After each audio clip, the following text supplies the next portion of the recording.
All right. It's showtime. Yeah. It's time to drink coffee while people watch me.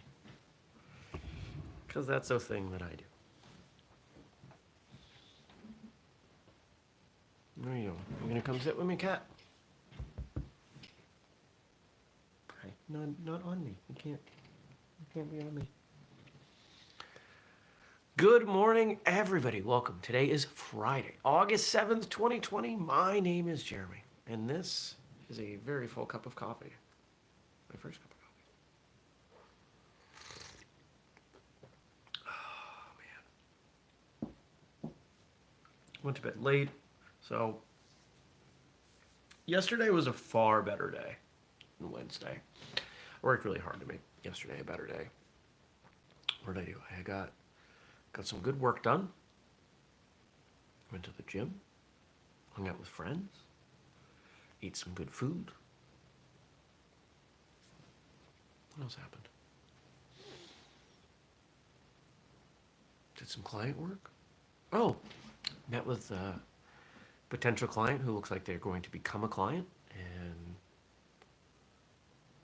really excited. One of the things that's fun about my client work, and I know this is a whistle kick show, and I hope it doesn't frustrate anyone that I talk about my personal life, because that's kind of what this show is meant to be. It's meant to be, the behind the scenes of not only Whistlekick but me. The line of where I end and Whistlekick begins is kind of blurry, as you might realize. So I feel like talking about what's going on in my life is relevant, and one of the things that's really relevant is how I keep this business afloat when there's very little money coming in. I'm putting money into it, and how do I get the money to put it through my consulting? So that's part of why I talk about that. And also, on the off chance that somebody watching might know a martial arts school that might value a business or marketing consultant, because if it was up to me, the entirety of my client roster would be martial arts schools. Maybe not entirety, but majority. I love working with martial arts schools. It's really fun. Yeah, so this is a CBD brand, a local one. I worked with one. Did that overlap with this show? I think it did for a time. I did work with another one, and the owners were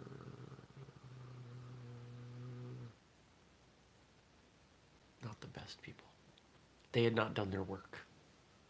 They had not experienced the personal growth that martial arts might have brought them. So I've been looking for another CBD brand and have made some inquiries. I've reached out because it's an industry I really find fascinating. And nobody took me up on it. And finally, one of my other clients referred me to somebody. Had a meeting yesterday, great meeting. And looks like we're moving forward, so I'm pumped. Now what's going on today and the weekend? What's going on? Let's see.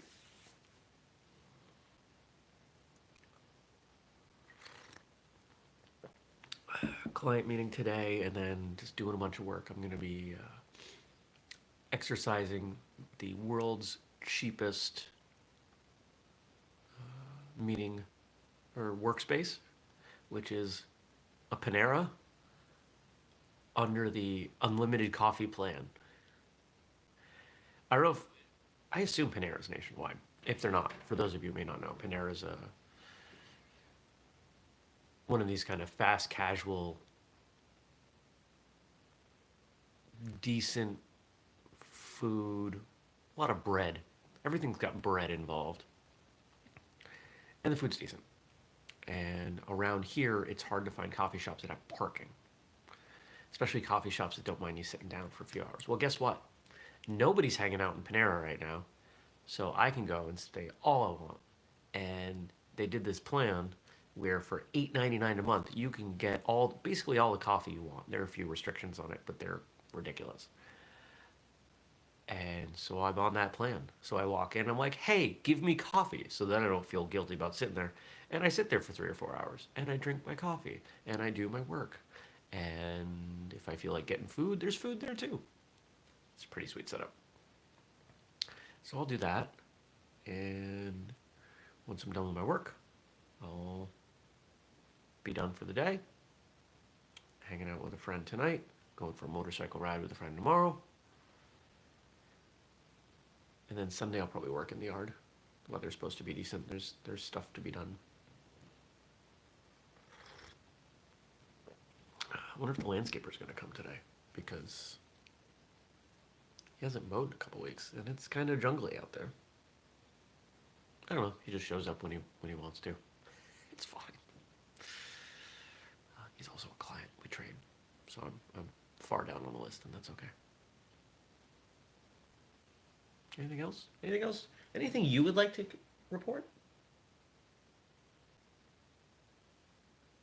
She ate 3 servings of food and then threw up, and then complained that there was no food in her dish. It was within 90 seconds of those 2 events. I have paper towels,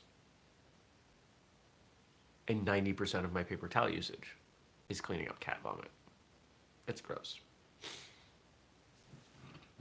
It's also wasteful. Oh well.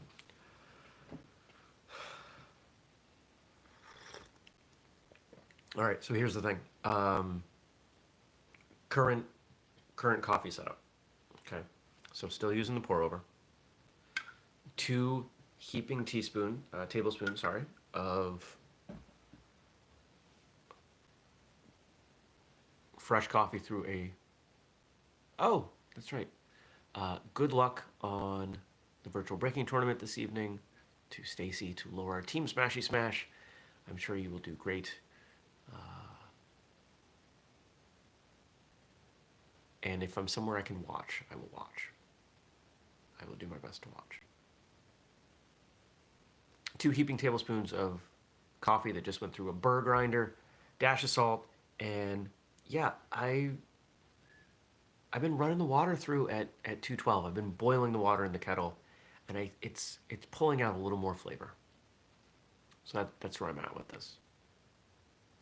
Tasty coffee.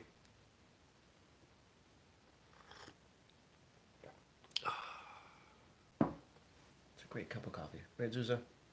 You don't know. You're a cat. You don't drink coffee.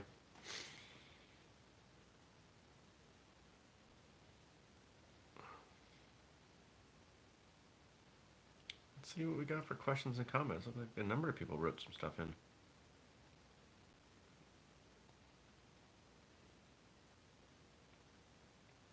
So Gabe is mentioning, and I forgot this when I told the story yesterday about the notion of the man thinking he'd gone to heaven, but he'd actually gone to hell, and that it was a Twilight episode. Yes, and the person on the podcast that now that Gabe's saying that, I do recall that person saying it was an episode of the Twilight Zone, a show that I don't watch because it's creepy, and I don't do creepy and scary, and I definitely don't do gore.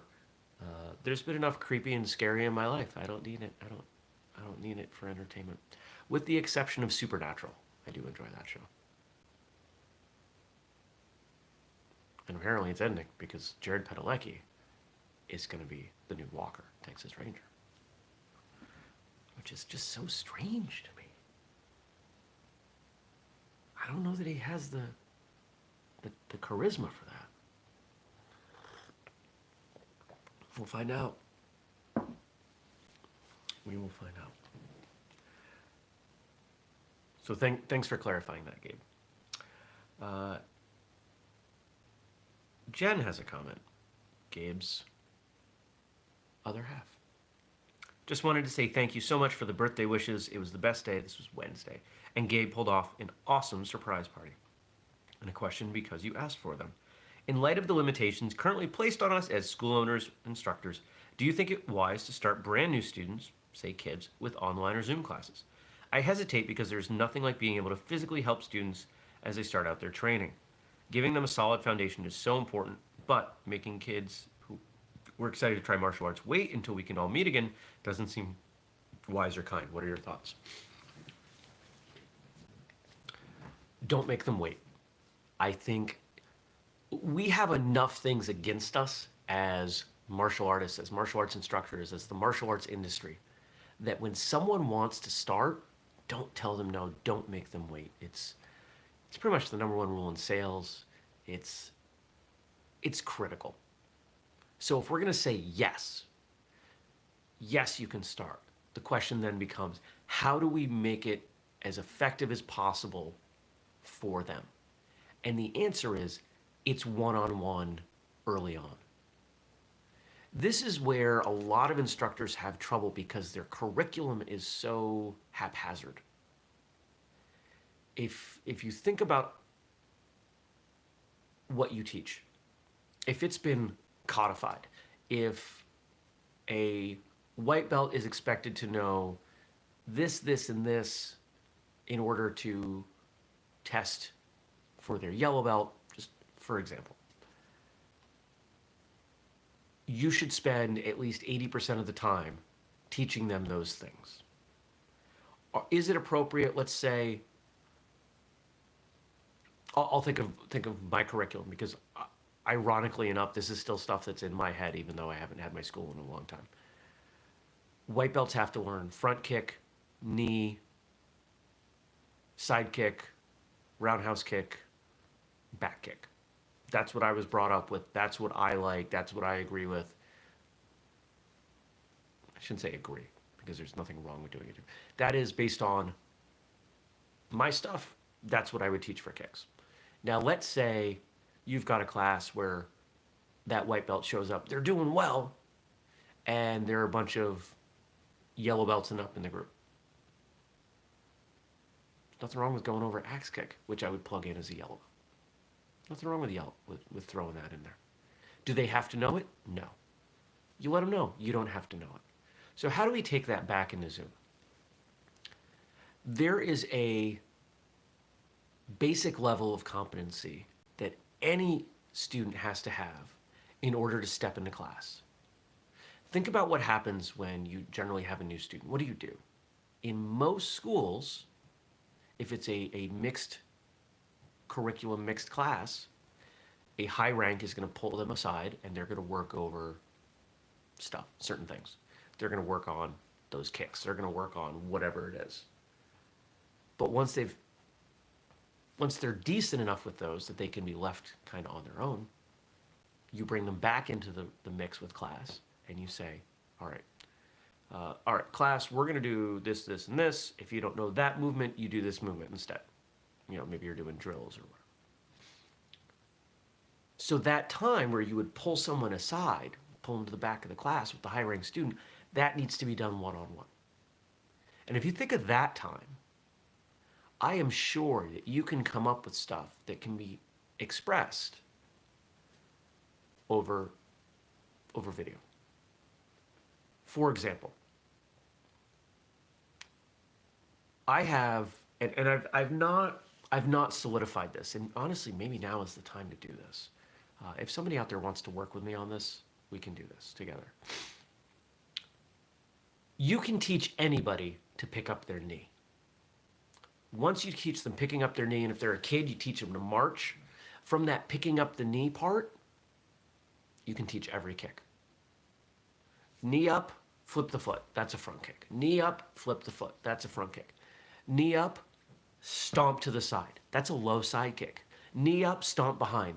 That's a low back kick. Roundhouse kick's a little more complicated. But I think you see where I'm going. If you get them doing that, if you think about it in the smallest parts possible, and you come up with different ways to convey those parts in words, not only is a student going to have perfectly acceptable experience, you're probably going to become better at teaching those fundamental movements. Everybody wins. Take it as a challenge. You can do this. There's no reason you can't do this. Is it going to be hard? Yeah, especially if you've never done it before. When I was a younger instructor, I preferred kinesthetic instruction. I preferred touching, showing. I would grab people's legs and articulate the foot and just show them this is how this goes. And that works for some people. In fact, for some people, that is the best way. But if that's not available to you, And the recognition that not everyone learns best in that way. Having different ways of expressing it is important. Think about what are the different ways of teaching. You can demonstrate, you can describe, you can physically put them in that place. You get 2 out of 3. Work the 2 out of 3. I like the idea of staying one-on-one, and it should be coming out soon. Most of you know that I am good friends with Sensei Craig Wareham. His school, Karate International, is even a client. We did an episode, what was it, 519, on stuff to help save your school through all this stuff that we're going through. And one of the keys was around one-on-one instruction. That yes, there are things that you can do over Zoom in groups, but critique is not one of them. It's not. It's really hard to critique someone, especially positively. Hey, Sam, in the upper right corner there, make sure you do this. That doesn't come across really well. Right? It's not the same as walking up to somebody when they're, hey, make sure you pull that back. You know, you can convey a little bit more compassion in person when you're correcting. But this method, this priority on one-on-one classes for Craig's school, Karate International, has been so effective that they've barely lost any students. And in fact, they were just featured in a newspaper article in their local paper for doing such a good job. And that should be coming out. I sent that over to the social team. That should be coming through in the Whistlekick social media, just as an example. I want other people to see this. And I think it's something that makes sense. I think it's something to model. I'm seeing a number of schools who are remaining successful, leading from that, or from one-on-one. Okay, let's move on.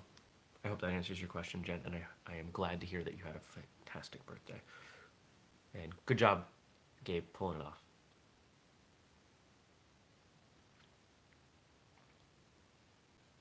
Oh, the jokes for Funday Friday. Should have read these first. The store that I work at, they're selling back-to-school supplies, so here are some school-related jokes. What does an English teacher eat for breakfast? Synonym buns. What's a teacher's favorite nation? Explanation. Name a bus you can never enter. A syllabus. Did you hear the one about the Liberty Bell? Yeah, it cracked me up too.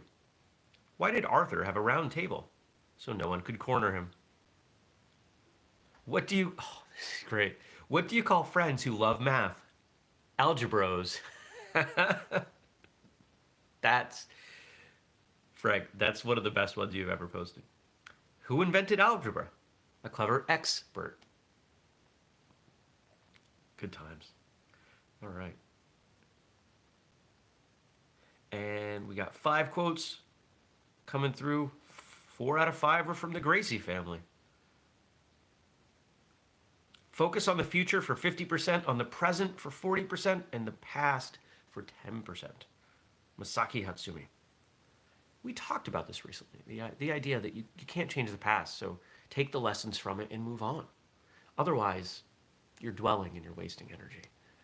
And yes, that's easier said than done.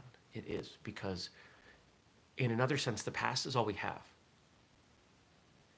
So much of what we do, all of what we do, is based on our experiences, our history, our memories, the stories we tell. That's all the past. We can't not bring that forward. But what I like about this quote, it's talking about the energy. You can remember and reflect without investing energy, without putting anger or frustration into those memories. You should lay down, cat. In life, nothing happens to you, it happens for you. Rorion Gracie. In life, nothing happens to you, it happens for you.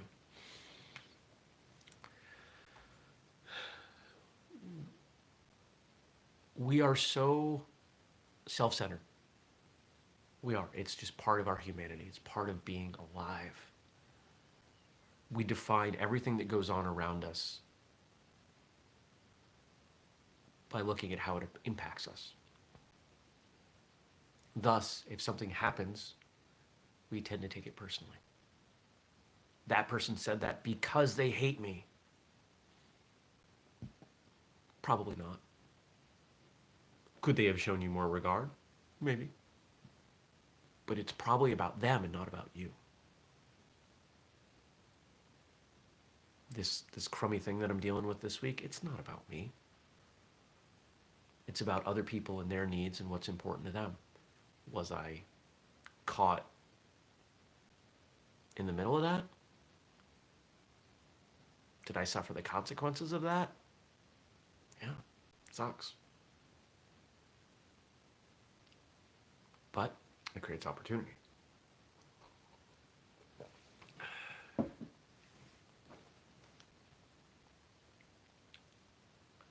Everybody has fear. The difference is that the coward does not control fear and the brave gets over it. Rickson Gracie. Everybody has fear. The difference is that the coward does not control fear and the brave gets over it. Fear is important. Fear is critical. Fear tells us not to do dumb stuff. What would you do if you didn't have fear? People jump out of planes with fear. What would people do without fear? Look at the dumb stuff people do and post on social media.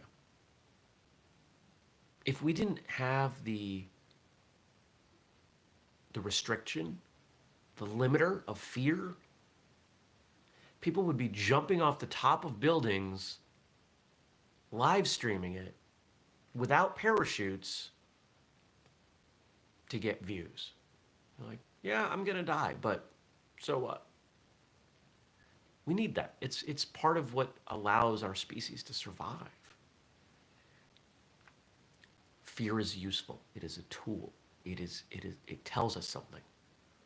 How we choose to respond and react to that instruction, that lesson, that's up to us.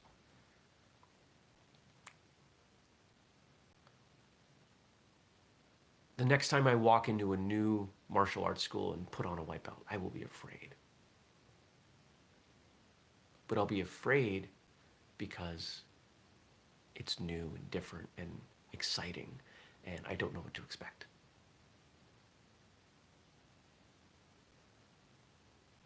The next time I have a car pull out in front of me while I'm driving and I have to slam on the brakes and I'm afraid, that fear helped me release the chemicals needed to react quickly.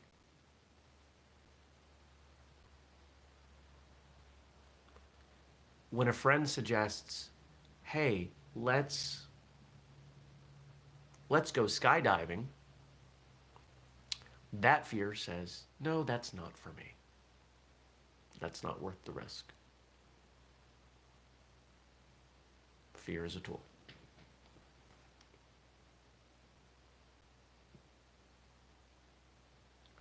Our fears don't stop death, they stop life. Another Rickson Gracie.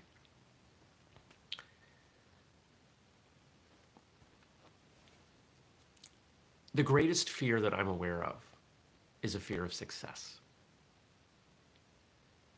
Most people have a fear of success. They have a fear of achieving the things that they actually want, because most of us don't believe we deserve the things that we want. If you achieve those things, if you get the better job, the big house, the nice car, the partner that you want, the kids, the training, the vacations, being debt-free, feeling satisfied and fulfilled.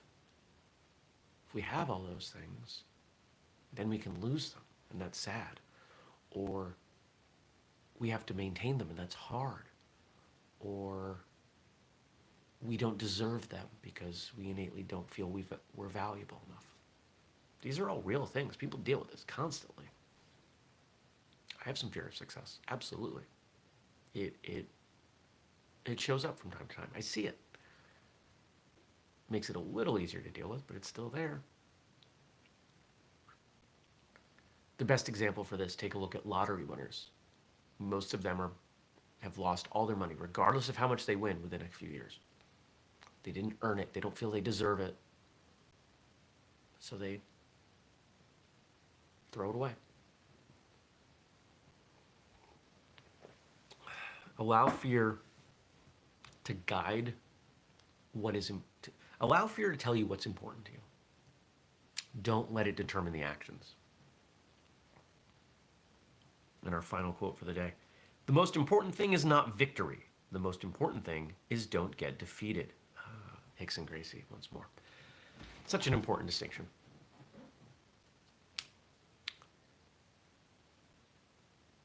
Let's take the easy example of a fight. You know, two people step into the ring. They fight. We think about it as one wins and one loses. But what does a good fighter do if they lose? They learn. They go back, they watch. What did I do wrong? They take responsibility. Where did this go wrong for me? How could I have done better? How could I have prepared better? How was my strategy off? How was my conditioning, my strength? Anything. It's an opportunity. I believe life is about identifying what doesn't work, what you don't like, what you don't want to do, and slowly honing in. If we're thinking about a pie chart of all the things you can do, it slowly dials in, and you get a tighter and tighter wedge out of that pie of the things that you want to do, the things that are important to you. You identify what matters. And that's where we invest our time. That's where we're most productive and profitable and happy. We learn by making mistakes. Fear can be a wonderful teacher along that road. Fear tells us what's important. I don't want to jump out of a plane because the idea of falling scares me. I am not a thrill seeker. Never have been. The extent of my thrill seeking is probably ziplining. It's probably the craziest thing that I'll do.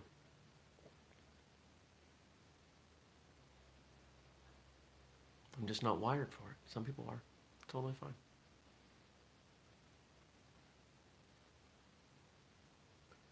Fear.